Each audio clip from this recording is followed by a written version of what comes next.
Popular পরিবর্তে রাজনীতি রাজনীতি ওনাকে একটুখানি একটুখানি দেখাই দাও। ও স্যার পেয়েছেন, দেখেন তো একটু শিক্ষায় বিকাশমান তথ্য যোগাযোগ প্রযুক্তি, এই একটা সাবজেক্ট এখানে দেখেন সাজেশন রয়েছে, পেয়েছেন নাকি? হ্যাঁ একটু দেখেন।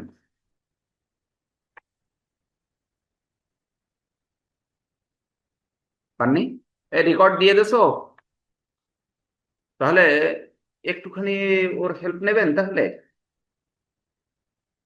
মানে আমি ভালো বুঝি না, আসল কথা হচ্ছে এই যে এই ডিভাইস সম্পর্কে আমার ধারণাটা একটু কম। পেয়েছেন? আচ্ছা, দেখেন শিক্ষায় বিকাশমান তথ্য ও যোগাযোগ প্রযুক্তি এই সাবজেক্টটা, এটা হচ্ছে আমাদের যে এসএসসি বা ইন্টার লেভেলে যেটা আপনার তথ্য যোগাযোগ প্রযুক্তি নামে একটা সাবজেক্ট বোধ হয় আমরা স্টুডেন্টদেরকে পড়াই নাকি, আপনার স্কুলে আছে না স্যার এটা? তথ্য ও যোগাযোগ প্রযুক্তি, কেউ বলে তথ্য প্রযুক্তি, হ্যাঁ আইসিটি, জি জি, তা তথ্য যোগাযোগ প্রযুক্তি এটা বোধ হয় নাম নাকি, আইসিটি। হ্যাঁ, তো যাই হোক, এখানে এই সাবজেক্টটা একটু লিখেছে শিক্ষায় বিকাশমান তথ্য ও যোগাযোগ প্রযুক্তি, সাবজেক্টটার নাম লিখেছে। আসলে তথ্য প্রযুক্তি যা এটাও তাই, কিন্তু তথ্য প্রযুক্তির ওর একটা সিস্টেমেটিক ওয়েতে চলে, আর এটা হলো শিক্ষার ক্ষেত্রে এই তথ্য প্রযুক্তির যৌক্তিকতা বা বাস্তবতা এর উপরে এ কথা বলে। এই হচ্ছে পার্থক্য, বলা যাবে না, বিষয় কিন্তু এক, ফান্ডামেন্টাল কনসেপ্ট কিন্তু একই জিনিস।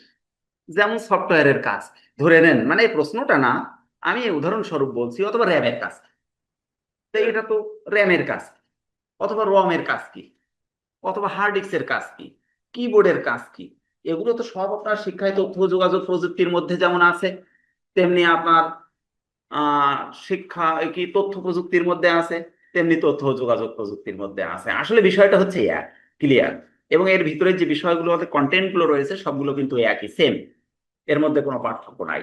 তো এখানে যে বিষয়টা আমরা দেখছি, দেখেন 1 নম্বর প্রশ্নের মধ্যে ক খ গ আছে, আছে না? আপনি দেখতে পাচ্ছেন ওই যে আপনার ডিভাইসে পাচ্ছেন, মানে ওপেন হচ্ছে না? একটু ওপেন হলে সুবিধা হতো। দেখেন এখানে 3টা প্রশ্ন রয়েছে 1 নম্বরে। তথ্য ও তথ্য প্রযুক্তি বলতে কি বোঝায়, উপাত্ত ও তথ্যের পার্থক্য লিখুন, একজন আইসিটি শিক্ষকের কি কি গুণাবলী থাকা প্রয়োজন বলে আপনি মনে করেন। এই প্রশ্নটা অত্যন্ত ইম্পর্টেন্ট, এবং এই শিক্ষায় তথ্য ও যোগাযোগ প্রযুক্তি যতদিন হয়েছে ততদিন এই প্রশ্নটা প্রায় কি হয় ব্রড নাই শর্টে আসে। স্যার কি ক্লিয়ার আমার কথা? হয় ব্রডে আসবে, নাই শর্টে, মনে করবেন যে এই প্রশ্নটা পড়েছে, এখন কোথায় পড়েছে যে শুধু লিখে দাগ নাম্বারটা দিতে হবে, এরকম ধরনের একটা গুরুত্বপূর্ণ প্রশ্ন হচ্ছে এই। তো তথ্য ও তথ্য প্রযুক্তি বলতে কি বোঝায়, উপাত্ত ও তথ্যের মধ্যে পার্থক্য। এবার খ নাম্বার ওপেন হয়েছে নাকি আপনার? আচ্ছা, খ নাম্বারে আছে দেখেন বিশ্বগ্রামের ধারণা বর্ণনা করুন। এরপরে আছে গ আন্তর্জাতিক প্রেক্ষাপটে তথ্য যোগাযোগ প্রযুক্তির দুটি গুরুত্বপূর্ণ উপাদান বর্ণনা করুন।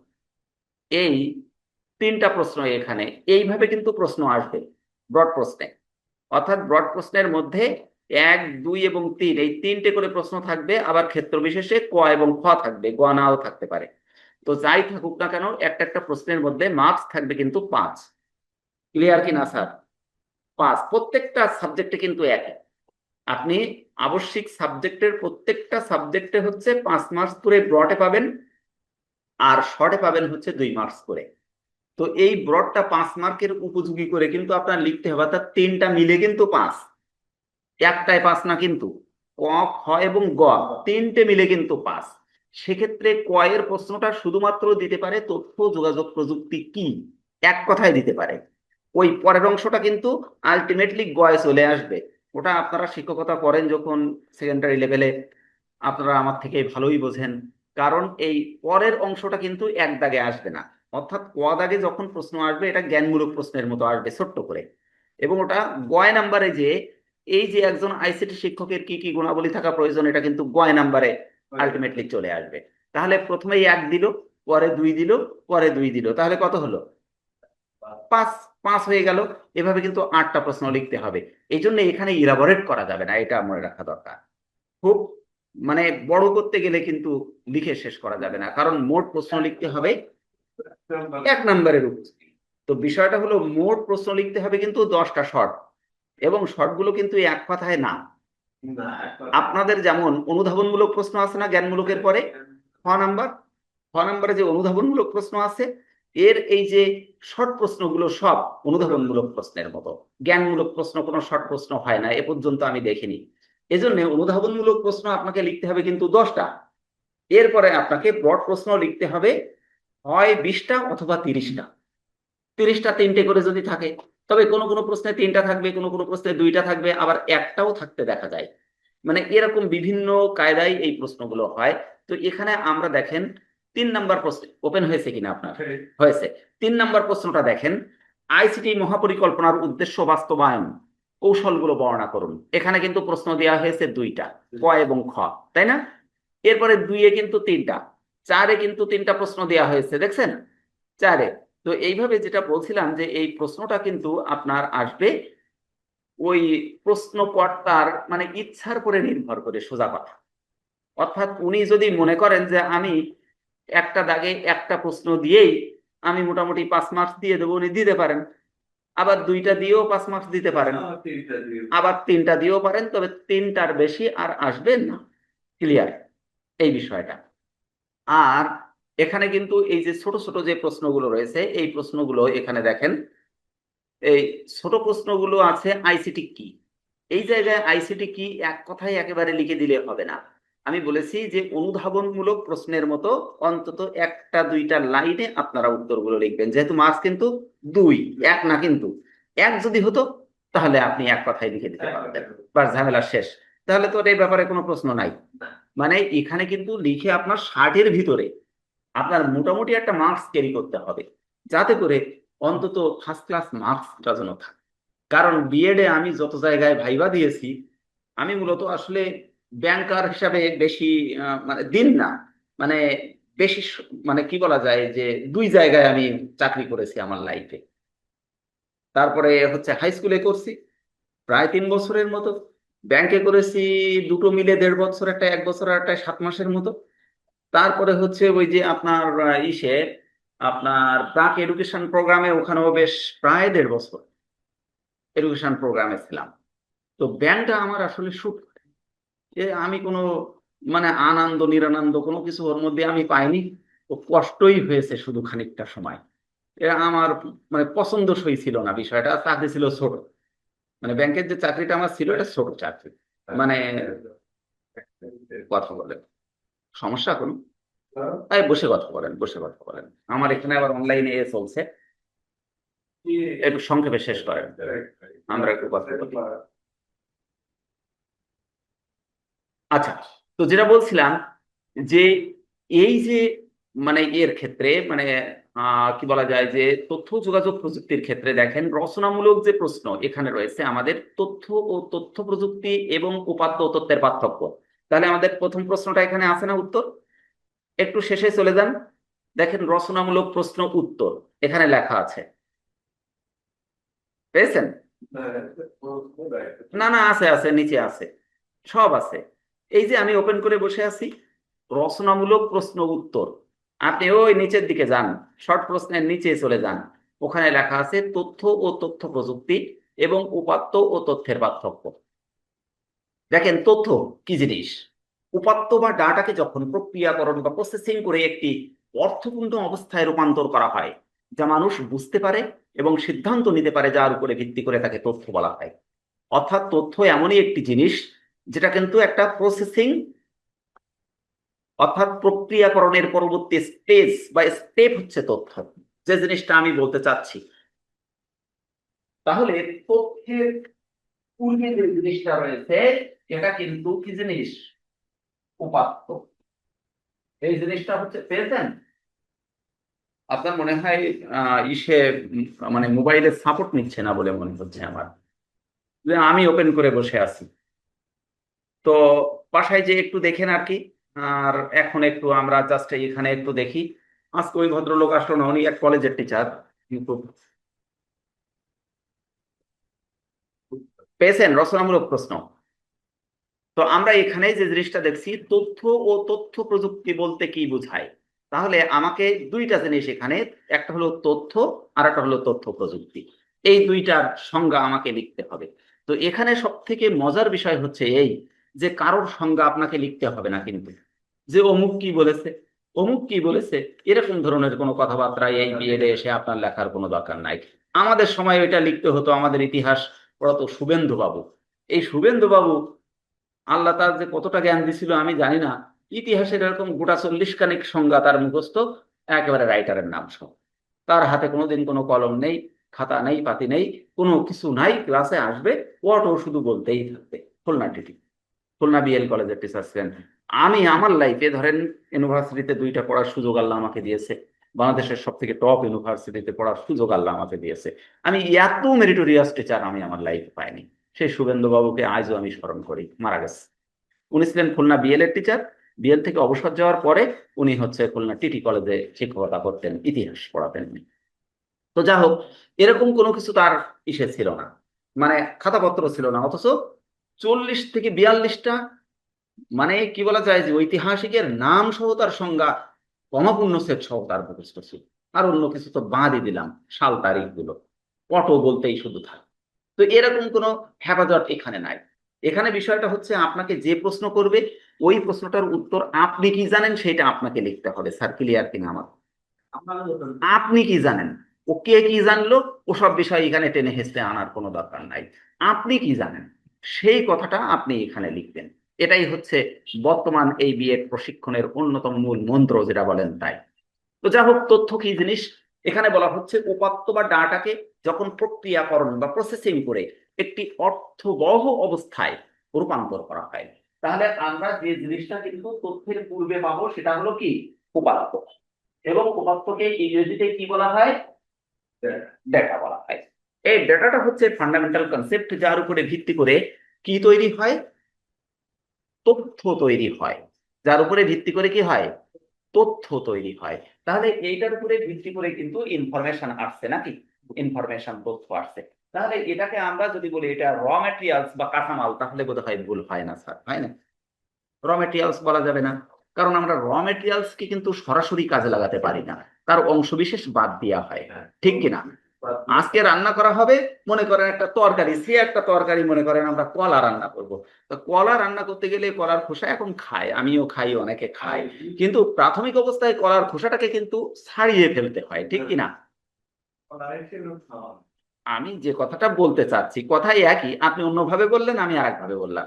যে প্রাথমিক অবস্থায় কলাটা খেতে গেলে আমরা খোসা সহ নেই না, স্বভাবত কেউ যদি ন্যায় জোর করে সেটা হলো তার ব্যক্তিগত ব্যাপার, খোসাটাকে ছাড়িয়ে ফেলি, তারপরে আমরা ওর ভিতরের অংশটাকে কিন্তু রান্না করি। তাহলে কিন্তু ওখানে আমরা যদি উপাত্ত হিসেবে ওটাকে ট্রিয়েট করি, তাহলে সম্পূর্ণ কলাটাই হচ্ছে উপাত্তের মধ্যে ছিল, ওটা র ম্যাটেরিয়ালস।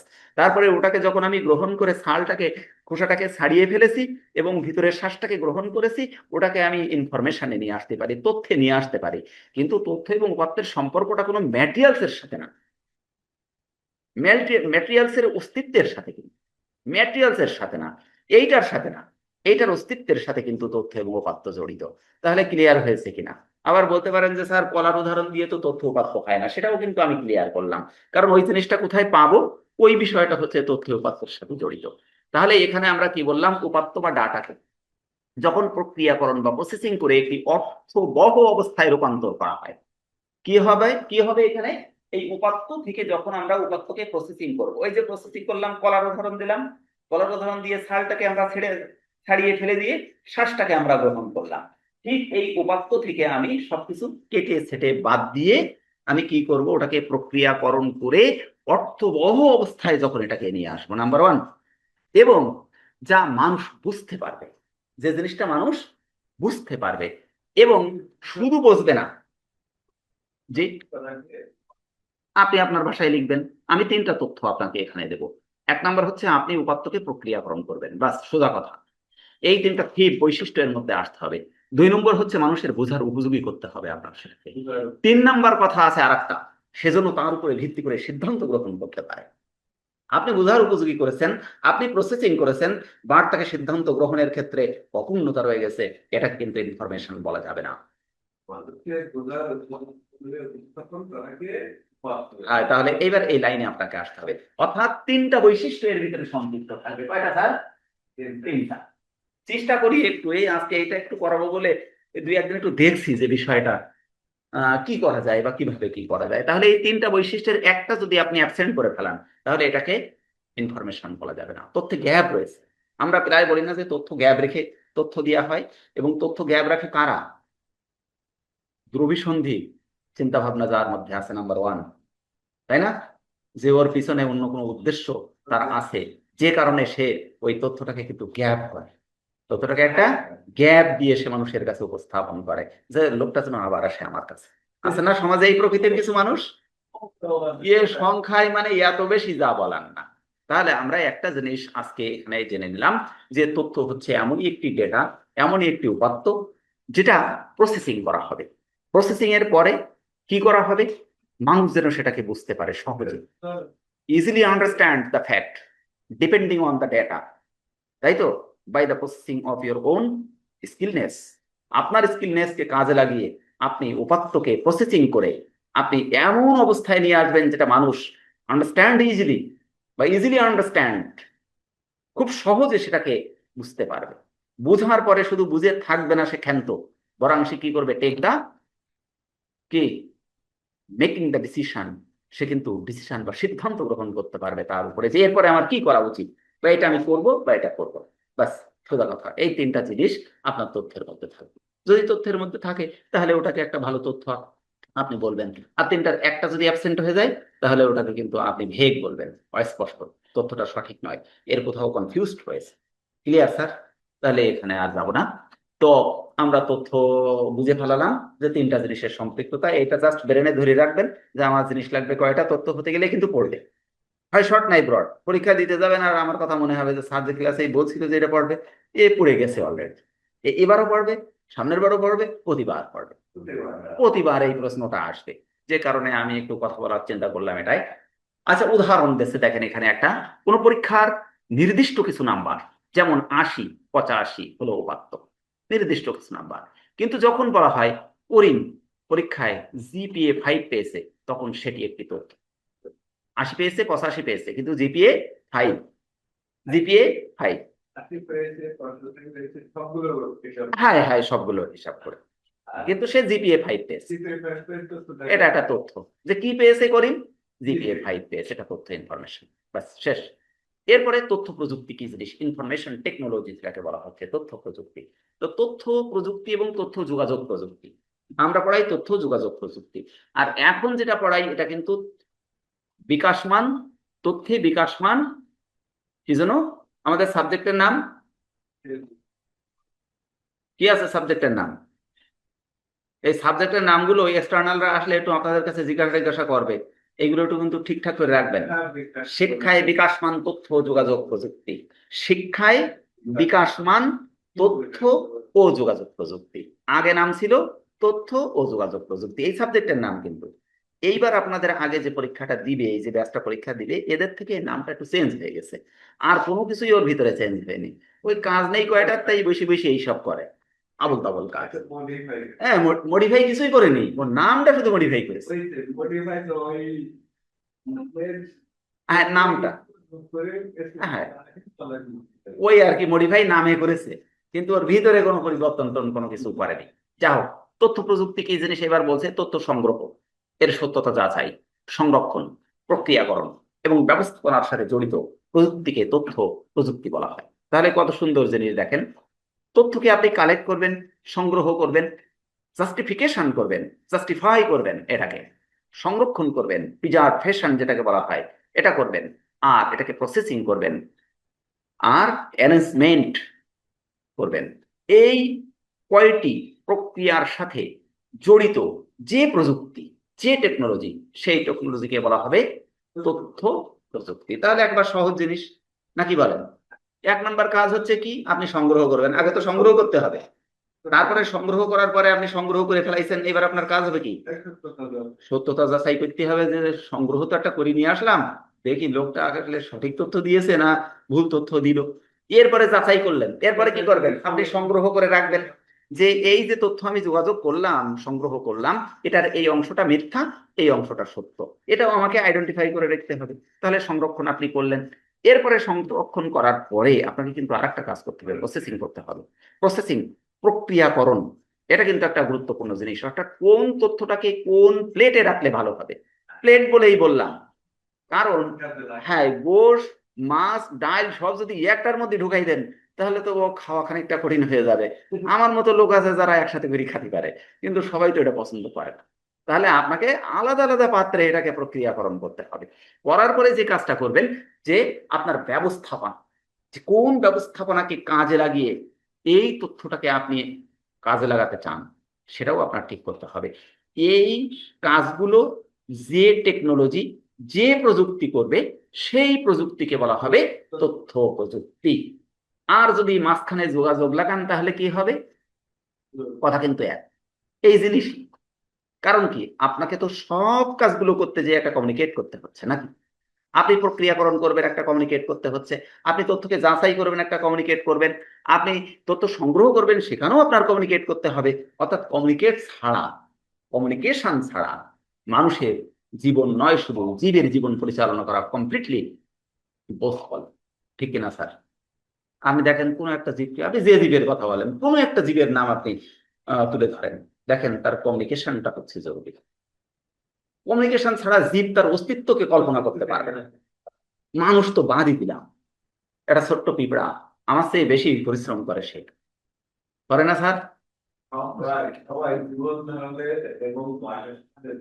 জি, যদি চেষ্টা না করে বলবে তাকে আমাদের সাথে সহযোগিতা না করে অস্তিত্ব টিকে থাকবে না। তো আমি সে কথাটা বলতে চাচ্ছি যে মানুষ না, আপনার জীব, সে যে জীব হোক, কমিউনিকেশন ইসেনশিয়াল। এটা হচ্ছে essential to survive on the universe. বিশ্ব ব্রহ্মাণ্ডের উপরে যদি আপনাকে টিকে থাকতে হয়, তাহলে কমিউনিকেশনের কোনো বিকল্প নেই অ্যাজ এ জীব হিসাবে। আর জড় এর তো আর কমিউনিকেশন দরকার নাই। জড়, হ্যাঁ, জীব থেকে জড় হয়ে গেছে, সুতরাং এর আর দরকার নাই কমিউনিকেশন। এর যেখানে ফেলাবেন ওই জায়গায় এই অবস্থায় ও নষ্ট হয়ে যায়, নষ্ট হয়ে যায়। হ্যাঁ, পরে আস্তে আস্তে ও নষ্ট হয়ে যাবে। তাহলে আমরা বললাম যে যোগাযোগের কোনো বিকল্প জীবের অস্তিত্বের ক্ষেত্রে আদৌ সম্ভব নয়। তাহলে কয়টা জিনিস করবে? তথ্য সংগ্রহ করবে, তথ্য যাচাই করবে, তথ্য সংগ্রহ করবে, তথ্যকে প্রক্রিয়াকরণ করবে এবং অ্যারেঞ্জমেন্ট করবে, এর ব্যবস্থাপনা করবে। এবং ব্যবস্থাপনার সাথে জড়িত থাকবে যে টেকনোলজি, যে প্রযুক্তি, ওই প্রযুক্তিকে বলা হবে তথ্য ও যোগাযোগ প্রযুক্তি। প্রিভিয়াসলি যখন তথ্য যোগাযোগ প্রযুক্তি আসেনি, মনে করেন মেবি কম্পিউটার আমাদের দেশে মনে হয় 5 সাল এরকম সময় এসেছে কিনা, আমার ঠিক স্মরণ নাই, না তারও আগে আমাদের দেশে মোটামুটি অ্যাভেলেবেল হয়েছে। ও আসার কথা বলছেন, মোটামুটি আমাদের সাথীরাই 10 জন ব্যবহার করে, এরকম পর্যায়ে মনে হয় 2000 সালের দিক ঠিক ধরে নেন, আমরা ধরে নিলাম। আর আমরা ধরে নিলাম কারণ আমি সাথে কিনছি। তার আগে অনেক কম্পিউটার আমি দেখেছি এই বিভিন্ন জায়গায়, আমাদের ওই নিউ মার্কেটের ওই উপরে টুপরে ছিল, কিন্তু আমার মনে নেই। যা হোক, সাথে আমি জিনিসটার সাথে আমার পরিচয়।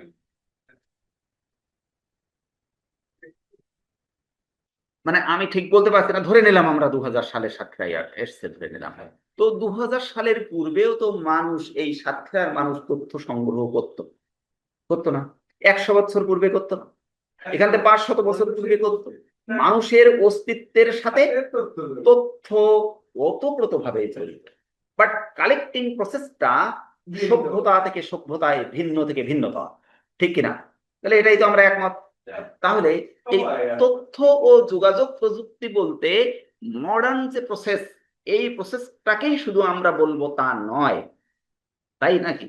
তাই হবে? আদি থেকে শুরু করে আজ পর্যন্ত বিদ্যমান তথ্য যোগাযোগ প্রযুক্তি, বাট এর ভিন্নতা ছিল। বাট এর এর কি ভিন্নতা ছিল? এর ভিন্নতা ছিল সভ্যতার সাথে জড়িয়েছিল তাদের তথ্য প্রযুক্তির প্রক্রিয়া, নাকি? প্রক্রিয়াটা সভ্যতার সাথে জড়িয়েছে। বেবিলনীয় সভ্যতা যখন তুঙ্গে ছিল, তখন তাদের একটা প্রসেস ছিল, তারা কোন প্রক্রিয়া তাদের তথ্যকে সংগ্রহ করত। বা যখন মানুষ আদিম যুগে গুহায় বাস করত, শিয়াল বিড়ালের সাথে বাস করতে করতো না এক সময়, তখন তাদের একটা ব্যবস্থা ছিল যে কোনো একটা কিছু শব্দ করলে মনে করবে যে মানুষ ওই জায়গায় কোনো একটা দুর্ঘটনা বা ঘটনা ঘটেছে। এভাবেই কিন্তু এটাকে মডিফাই করেছে। এক কথায় মানুষের অস্তিত্বের সাথে তথ্য জড়িত, মানুষের অস্তিত্বের সাথে কমিউনিকেশন জড়িত, মানুষের অস্তিত্বের সাথে সামগ্রিক চিন্তা এবং চেতনার সার্বিক জার জড়িত। মানুষের অস্তিত্ব যদি না থাকতো তাহলে দৃশ্যমান জগতে তথ্যের কোনো দরকার ছিল বলে মনে হয় না। কারণ মানুষ ছাড়া তো অন্য কোনো বুদ্ধিবৃত্তিক জীবকে আমরা দেখতে পাই না। আছে নাকি জিন? দেখেছি নাকি কোনোদিন? আমি তো দেখিনি, এখন কেউ দেখেছে কিনা আমি জানি না। জিনের অবয়ব বা আকৃতি কেমন এখানে আছে কিনা তাও তো জানি না। আছে, শুনেছি। আমি অস্বীকার তো করিনি, আমি আছে শুনেছি, কিন্তু আমি দেখি। সোজা কথা। যেহেতু আমরা মুসলমান ইসলাম ধর্মে বিশ্বাস করি যারা, তারা তো ওই ধর্মগ্রন্থেই বলতেছে যে আছে নাকি। তাহলে এখন তো আর আমি যদি বলি নেই, তা সেটা তো আর ভালো না। সৃষ্টি করেছে। আমি যে কথা বলছিলাম, তাহলে তথ্য যোগাযোগ প্রযুক্তিটা মূলত যাদের বিবেক বুদ্ধিকে কাজে লাগিয়ে যারা তাদের কর্ম সম্পাদন করে তাদের জন্য এটা প্রয়োজন। সেটা জিনের আছে, যখন জিন থাকবে। হ্যাঁ, আর যদি আমরা কালেক্ট করছি, আর যদি মানুষ হয় তাহলে মানুষ, যেহেতু মানুষকে আমরা জানি চিনি বুঝি, তাহলে তথ্য এদের সাথেই জড়িত মূলত, এবং এদের অস্তিত্বের সাথে জড়িত, প্রক্রিয়া ভিন্ন। তাহলে আমরা তথ্য যোগাযোগ প্রযুক্তিও শিখে গেলাম যে এটা কার বলে। এবার যে জিনিসটা সব থেকে বেশি ইম্পর্টেন্ট, তথ্য এবং উপাত্তের মধ্যে পার্থক্য। উপাত্ত কি আর তথ্য কি, এই জিনিসটা একেবারে এত পড়া পড়ে, এই প্রশ্নটা এবার তো পড়বেই, আগামীবার আবার পড়বে। দেখেন, পার্থক্যের বিষয় সংজ্ঞার দিক দিয়ে, অর্থপূর্ণতার দিক দিয়ে, নির্ভরতার দিক দিয়ে, অবস্থানের দিক দিয়ে আর একটা উদাহরণ দিয়েছে, এই পাঁচটা। তো এই পাঁচটায় এক বাক্যে আপনারা যদি এখানে দেখেন তাহলে কিন্তু আলটিমেটলি বুঝে ফেলাবেন যে তথ্যের ক্ষুদ্রতম একক বা কাঁচামালকে উপাত্ত বলা হয়। বাস, সহজ কথা। প্রক্রিয়াজাত উপাত্তকে তথ্য বলে। এই যে একটু আগে বললাম, যেটাকে আপনি প্রক্রিয়া করবেন, প্রসেসিং করবেন, ওর পরবর্তী স্তরটা হচ্ছে কি জিনিস? তথ্য। বাস। তারপরে হচ্ছে কি? অর্থপূর্ণতা। উপাত্ত এককভাবে কোনো অর্থ প্রকাশ করে না। উপাত্ত কিন্তু এককভাবে কোনো অর্থ প্রকাশ করতে পারবে না। তথ্য সবসময় অর্থপূর্ণ ও বোধগম্য হয়। ওই যে একটু আগে বললাম, বুঝার মতো হতে হবে সেই জিনিসটা। যদি বুঝারও অনুপযোগী হয় তাহলে সেটাকে উপাত্তের মধ্যে ফেলতে হবে, তথ্যের মধ্যে ফেলা যাবে না। অর্থাৎ তথ্যকে আপনি যখন কাজে লাগাবেন তখন কিন্তু ওটাকে গ্রহণীয় হতে হবে। আর যতক্ষণ পর্যন্ত এটাকে অ্যাকসেপ্টেবল না হবে ততক্ষণ এটা তথ্য নয়, এটা উপাত্ত। ক্লিয়ার বিষয়টা? এরপরে দেখেন নির্ভরতা। উপাত্ত তথ্যের উপর নির্ভরশীল। উপাত্ত কার উপরে? তথ্যের উপরে নির্ভর করবে না, কিন্তু তথ্যের উপরে নির্ভর করবে না, বরং উপাত্তের উপরে তথ্য নির্ভর করবে। বাস। তাহলে আমরা নির্ভরতার দিক দিয়ে ভেবে গেলাম এটা হলো ফান্ডামেন্টাল কনসেপ্ট, এটা হচ্ছে আগে আসবে। জি, উপাত্ত দিয়েই তথ্য হবে, তথ্য দিয়ে উপাত্ত হবে না।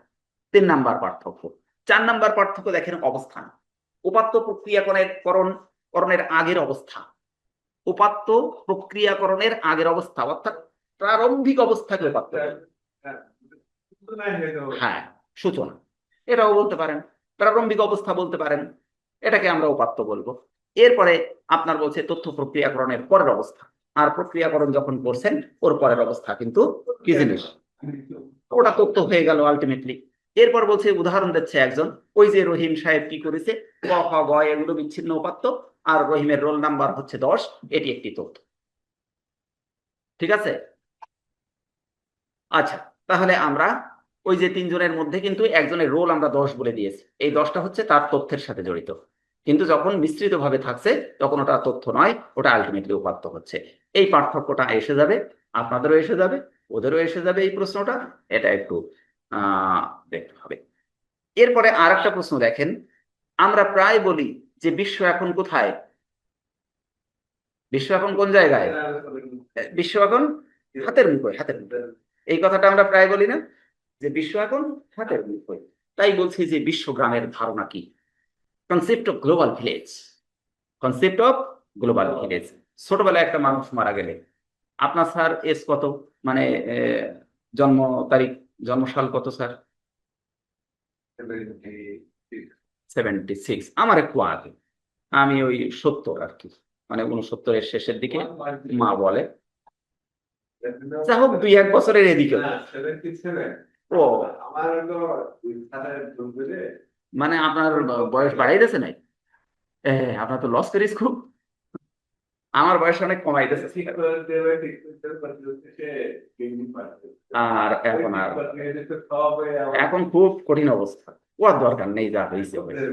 তোমার সামনে চিন্তা ভাবনা তো আমার হয়েছে কি, বয়সটা অনেক কমাই গেছে, অনেক, মানে কিসে কিভাবে ওই আপনার মতো ভুল করি আমার কমে গেছে। তাতে করে আমি প্রায় ধরা খাওয়ার অবস্থা, মানে 14.5 বছরের মতো সময় আমি এসএসসি পাস করেছি। এখন যখন কোনো অডিট হয় আমার প্রায় জিজ্ঞাসা করে এই কথা।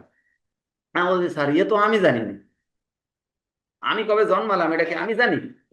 এ জানে তো ওই যারা আমার কাগজপত্র ঠিক করে দিয়েছে প্রথমে তারাই দিয়েছে, আমি কত না কিছু ছিল না।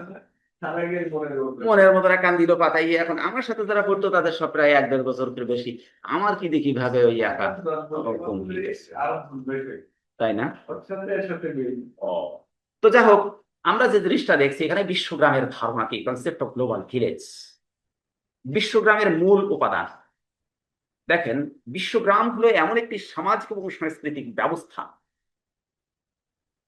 যেখানে, এটা দেখবেন আজকে কি হলো, আউট হয়ে গেল কেন? আচ্ছা, না ঠিক আছে, আপনি কি, আপনার আছে আছে, আচ্ছা যেটা বলছি এখানে, সামাজিক বা সাংস্কৃতিক ব্যবস্থা যেখানে বিশ্বের সকল প্রান্তের মানুষ একটি একক সম্প্রদায়ের মতো বসবাস করবে। তাহলে এটা আমাদের জানা আছে নাকি? যে কথা বলছিলাম প্রিভিয়াসলি, যখন আমরা খুব ছোট ছিলাম একটা মানুষ মারা গেলে, ধরেন এখান থেকে 1 কিলো ওই পাশে যে একটা মানুষ মারা গেছে, আমরা কিন্তু অনেক সময় পরে সংবাদটা পেতাম। ওই তো, মানে অনেক সময় পরে সংবাদটা পেতাম।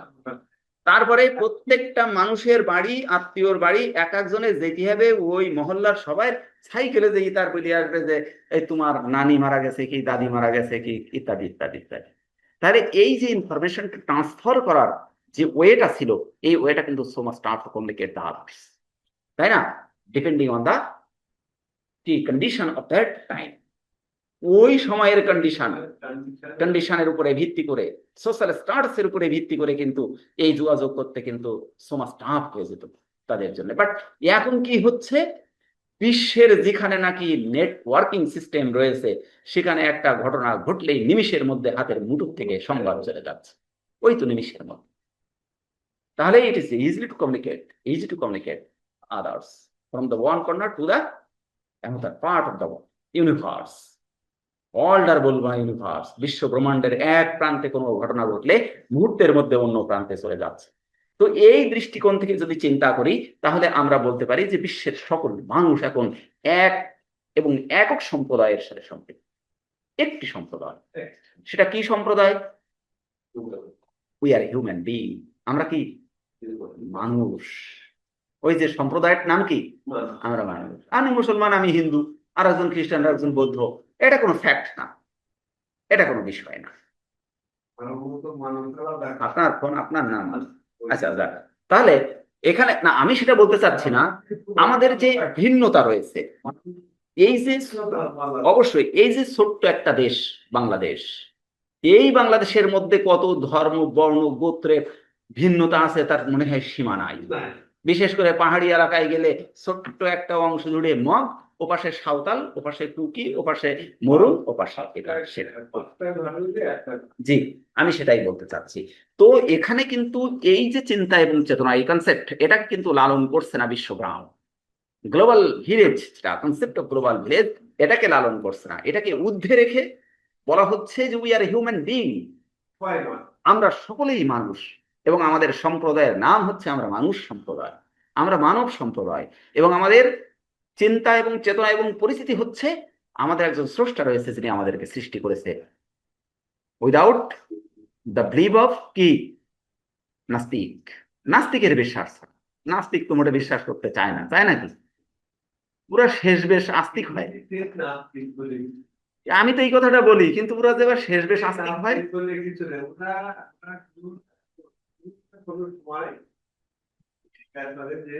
আমি সে কথাটাই বলতে চাচ্ছি। ওই আমার এক স্যার ছিল,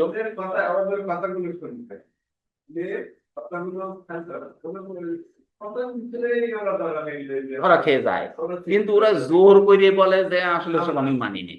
এই তো আমার একজন টিচার ছিলেন, উনি হচ্ছেন প্রফেসর ইয়াসিন, দর্শনের শিক্ষক। উনি বিটি করেননি, ইসলামিক ইউনিভার্সিটির কথা বলছি। তো বিটি করেননি, উনি ওনাকে নাস্তিক বলতেন। তা শেষ বেশ আমি জানি না যে সময় মারা গেছিল, আমরা তো তখন ইউনিভার্সিটিতে চলে আসছি। তো উনি মারা যাওয়ার আগে নাকি উনি বলছিলেন যে আমার তোমরা কবর দিও, মানে দাফন করো, তোমরা জানাজাটা পড়ো। মানে এটা কিন্তু আমার শোনা কথা, আমি কিন্তু আমার আর এক স্যার আমাকে বলছিলেন। তাহলে ও নাস্তিক কি হলো? নাস্তিকতা বলে আসলে কিছু আছে বলে আমার মনে হয় না। সবাই কিন্তু গড়ের অস্তিত্বে বিশ্বাস, যে স্রষ্টা আছে এবং তিনি সৃষ্টি করেছেন এবং তিনি লালন করেন। এই যে তিনটা চরম সত্য জিনিসকে কিন্তু সবাই বিশ্বাস করে। সো দ্যাট সবাই কিন্তু আমরা আস্তিক, বিলিভার, বিলিভার আমরা সবাই। তো এই দৃষ্টিকোণ থেকে বলা হচ্ছে যে গ্লোবাল ভিলেজ যে জিনিসটা, এই গ্লোবাল ভিলেজটা হচ্ছে যে বিশ্বের সকল মানুষ হচ্ছে একটা সম্প্রদায়, সেটা হচ্ছে মানব সম্প্রদায়। বাস, ঝামেলা শেষ। আমরা আর খ্রিস্টান, বৌদ্ধ, হিন্দু এসব টেনে এখানে নিয়ে আসবো না। এই যে চিন্তা এবং চেতনা, এই চিন্তা এবং চেতনা লালন করে এ হচ্ছে গ্লোবাল ভিলেজ। এই চিন্তা এবং চেতনাকে লালন করে কিসের মাধ্যমে? না, ট্রান্সফার কমিউনিকেশন সিস্টেমের, ট্রান্সফার কমিউনিকেশন সিস্টেম, এর মাধ্যমেই কিন্তু এটাকে তারা লালন করে। এই ট্রান্সফার কমিউনিকেশন সিস্টেম যদি ডেভেলপ না হতো, তাহলে এটা কিন্তু কোয়াইট ইম্পসিবল হয়ে যেত। যেত কি না স্যার? যেত না? তাহলে তো আর আমরা সংবাদ পেতাম না যে ইরানে এখনই মারতেছে, আর মুহূর্তের মধ্যে আমরা দেখছি যে ওই যে একটা ক্ষেপণাস্ত্র গেল, সাথে সাথে না লাইভ। ওই তো লাইভ, যেখানে যে পড়ছে তাও দেখা যাচ্ছে, আবার যাচ্ছে তাও দেখা যাচ্ছে। তাহলে এটাই তো হচ্ছে concept of global, global village. এটা হচ্ছে গ্লোবাল ভিলেজের একটা ধারণা। অর্থাৎ বিশ্বের এক কিনারায় কি ঘটছে, অন্য কিনারার মানুষ তাৎক্ষণিকভাবে ওই তথ্য সংগ্রহ, সংরক্ষণ এবং কি করতে পারবে? সংগ্রহ, সংরক্ষণ এবং তার উপরে ভিত্তি করে সিদ্ধান্ত গ্রহণের ক্ষমতা যে ধারণা আমাদেরকে প্রদান করবে, সেটাই হচ্ছে concept of global village. Clear sir? তাহলে এখানে তো আর কোনো কিছু, এ সব জানা জিনিস, জাস্ট একটু সময় কাটানো। তো এখানে আছে দেখেন বিশ্বগ্রামের মূল উপাদান সমূহ। বিশ্বগ্রাম যেটা গ্লোবাল ভিলেজ, এর মূল উপাদান কি কি? তো 1 নম্বর উপাদান কিন্তু যোগাযোগ, 2 নম্বর উপাদান হচ্ছে কর্মসংস্থান, 3 হচ্ছে শিক্ষা, 4 চিকিৎসা, 5 ব্যবসা বাণিজ্য, 6 ভৌগোলিক দূরত্ব হ্রাস। এই একটা গুরুত্বপূর্ণ জিনিস কিন্তু স্যার, এই ভৌগোলিক দূরত্ব হ্রাস, এই জিনিসটা কি স্যার? মানে এমন করে লিখেছে আমাদের ওইটা কিন্তু দূরত্বটা কিভাবে কমছে দেখেন। আমরা এই, আমি ছোটবেলায় যেটা দেখেছি, আমি যখন মানে ইউনিভার্সিটিতে পড়তাম, এটা হচ্ছে আপনার 91 সালে, মানে আমি ইউনিভার্সিটি, সরি 91 বলছি, 90-এ, 90-এ আমি ইউনিভার্সিটিতে গিয়েছি। তখন আমার ভালো মনে পড়ে 70 টাকা আমাদের এই সাতক্ষীরা থেকে ওই যেত, মানে বাস, বাস বাদ যেত, ওই বলাকার কথাই বলছি। 70 টাকা, 60 টাকা ছিল, তো হঠাৎ করে কি দেখি এক ঝামেলা টামেলা, আমার মনে নেই, পুরা 70 টাকা করে ওই ভাড়া নিত। ঢাকা পর্যন্ত গেলে 70 টাকা ভাড়া নিত। তো এই 70 টাকা ভাড়া দিতাম ঠিক আছে, কিন্তু সন্ধ্যাবেলা উঠতাম আর সকালবেলা গিয়ে নামাইতাম। এ তো সেদিনকার কথা, সন্ধ্যা আর সকাল, সারা রাত। আর এখন কি হয়েছে, এখন আমাদের মাওয়া সেতু হওয়ার কারণে আমরা 4 ঘন্টা, এই তো 4 ঘন্টা, আর এর থেকে কম আর বললাম না, 4 ঘন্টা এখন আমাদের টাইম নিচ্ছে কি ঢাকাতে যাওয়ার জন্য। আবার যদি আর একটু দ্রুত দ্রুত যান, ওই একটু প্লেনে উঠতে পারেন, তাহলে তো বোধহয় আধা ঘন্টা বা ঘন্টা খানিকের মধ্যে এটা কিন্তু হয়ে যাচ্ছে সব মিলে। তো এই যে আপনার ভৌগোলিক দূরত্ব হ্রাস বলতে যেটা বলা হচ্ছে, ভৌগোলিক দূরত্ব বলতে distance between the two place, নাকি দুইটা প্লেসের মধ্যবর্তী যে দূরত্ব, এই দূরত্বকে কমিয়ে ফেলেছে কে? Information technology. Information technology, information technology কিভাবে কমিয়েছে? আপনি বলবেন যে স্যার ইনফরমেশন টেকনোলজি কমায়নি, এটা কমিয়েছে কিন্তু ওই যে প্লেন, কারণ প্লেনে উঠে এক্ষুনি যায়। তো প্লেনটা আবিষ্কার হয়েছে কিন্তু কিভাবে? ইনফরমেশন টেকনোলজির উপরে ভিত্তি করেই কিন্তু প্লেনের জন্ম। অর্থাৎ যার জন্ম মানুষ দিয়েছে, তার জন্মের বেসিক নির্ভর করছে ইনফরমেশন টেকনোলজির উপরেই। স্যার ঠিক আছে তো নাকি? ভুল হলে বলেন, কারণ ভুলও হতে পারে, আমি তো মানুষ, মানুষ। কারণ আপনি যেখানেই যাবেন না কেন, আপনার মূল সূত্রটা কিন্তু ইনফরমেশন টেকনোলজি। কারণ তথ্যের সংযোজন এবং বিয়োজন এবং সংরক্ষণ এবং প্রয়োগ যদি না থাকতো, তাহলে প্লেন কেন, কোনো যন্ত্রের উদ্ভব পৃথিবীতে অসম্ভব। ঠিক কিনা স্যার? সম্ভব না? না, এ ছাড়া হবে না। তাই আপনি যতই যা করেন না কেন, এর প্রয়োজন হবে। তো আমরা ভৌগোলিক দূরত্বকে কমিয়ে ফেললাম। এরপর তথ্যের সহজলভ্যতা। আগে তথ্য সংগ্রহ করতে গেলে কি করতে হতো? 4-5 দিন হেঁটে হেঁটে তার বাড়ি যেতে হতো। যেই তার বাড়ি না পালি ফোন করি, হ্যালো, কোন জায়গায় আছেন? তো অমুক জায়গায় আছি। এ কথা বলার তো কোনো সুযোগ ছিল নাকি? ছিল নাকি? আর এখন আপনি যাওয়ার আগে বাড়ির থেকে, হ্যালো, কোন জায়গায় আছেন? তো অমুক জায়গায় আছি। তাহলে বাড়ি আর যাবো না, আমি তোমার কাছে আসছি, অথবা তুমি আমার দিকে একটু এগিয়ে এসো। তাহলে এটা তথ্য তো কিন্তু দেশে আসলে কি, হ্যাঁ, আমি সেটাই বলছি যে একটু এগিয়ে এসো, আমি একটু এগিয়ে যাই।